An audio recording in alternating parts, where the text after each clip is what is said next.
மகேஷின் பிரதிகாரத்தில் ஒரு சின்ன ரோலில் வந்திருந்தாங்க. அங்கேருந்து பயப்படுற விஷயத்த மட்டுமே எடுக்கிறது அப்படின்னு நினச்சி கங்கணம் கட்டிட்டு நம்ம உண்மையை பேசினோன்னு மன சந்தோஷப்படுது. ஏன் சந்தோஷப்படுது? சொசைட்டி அப்படி போல்ட் அட்டம்ப்ட்னு தான் மறுபடியும் பேச வேண்டியிருக்கு.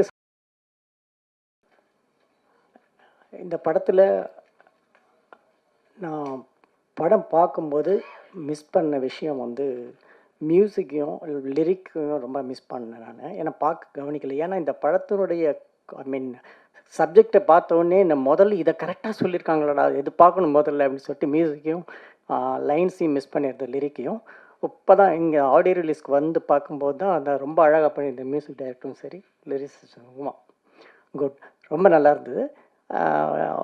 இப்போ நான் வந்து சிவப்பு மஞ்சள் பச்சை பண்ணும்போது வந்து ஒரு லோ மிடில் கிளாஸ் ஃபேமிலிக்கான ஒரு லுக் வேணும் அப்படின்னு சொல்லிட்டு மகேஷின் பிரதிகாரத்தில் ஒரு சின்ன ரோலில் வந்திருந்தாங்க. அங்கேருந்து பிக்கப் பண்ணேன் நான் அவங்கள.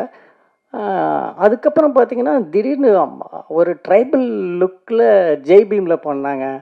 அதுக்கப்புறம் திடீர் பாப் கட் பண்ணிவிட்டு ஒரு மலையாளம் ஃபிலிமில் ஒரு அப்பர் மிடில் கிளாஸ் ஃபேமிலியாக ஒரு படத்தில் பார்த்தேன், மலையாளம் மூவியில்.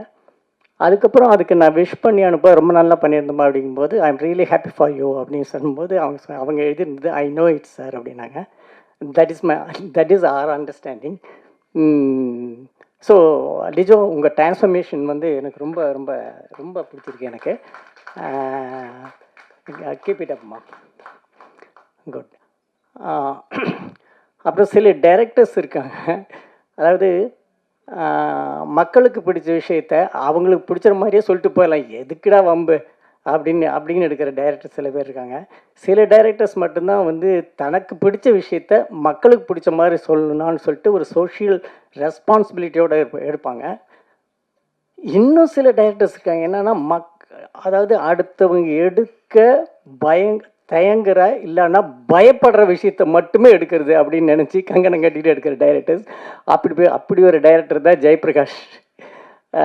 ஸோ இவருடைய லென்ஸ் ஆகட்டும் சரி, இல்லை தலைக்கூத்தலும் சரி, இந்த படமாகட்டும் சரி, போல்ட் அட்டம்ப்ட். சாரி நெல்சன், இந்த போல்டுன்னு வார்த்தை சொல்கிறதுக்கு ரீசன் என்ன அப்படின்னா, அதாவது நம்ம உண்மையை பேசின உண்மையே மனசு சந்தோஷப்படுற அளவுக்கு சமூகம் மலினப்பட்டு போயிருக்கிறது அப்படின்னு ஜெயமோகன் எழுதியிருந்தார். நம்ம உண்மையை பேசினோன்னு மனசு சந்தோஷப்படுது. ஏன் சந்தோஷப்படுது?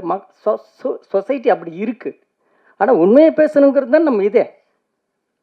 ஸோ அது மாதிரி இப்போ இந்த மாதிரி ஒரு கமர்ஷியல் லுக் தேவைகளோட படம் வந்துட்டு இருக்கும்போது இப்படி ஒரு அட்டம்ப்டை வந்து ஒரு போல்டு அட்டம்ப்ட்னு தான் மறுபடியும் பேச வேண்டியிருக்கு. Sorry Nelson. ஸோ ரொம்ப முக்கியமான ஒரு படங்க இது. ஒரு பெரிய டிஸ்கஷனை ஸ்டார்ட் பண்ணி போகுது. ஒரு வெரி சென்சேஷனல் மூவி. ஜெயபிரகாஷ், இந்த விஷயத்தை இவ்வளோ முக்கியமான விஷயத்தை நீங்கள் எடுத்துக்கிட்டு ஜெயிச்சிருக்கீங்க. தனஞ்சயன் சார், நீங்களும் கண்டிப்பாக அதில் ஜெயிப்பீங்க. வாழ்த்துக்கள்.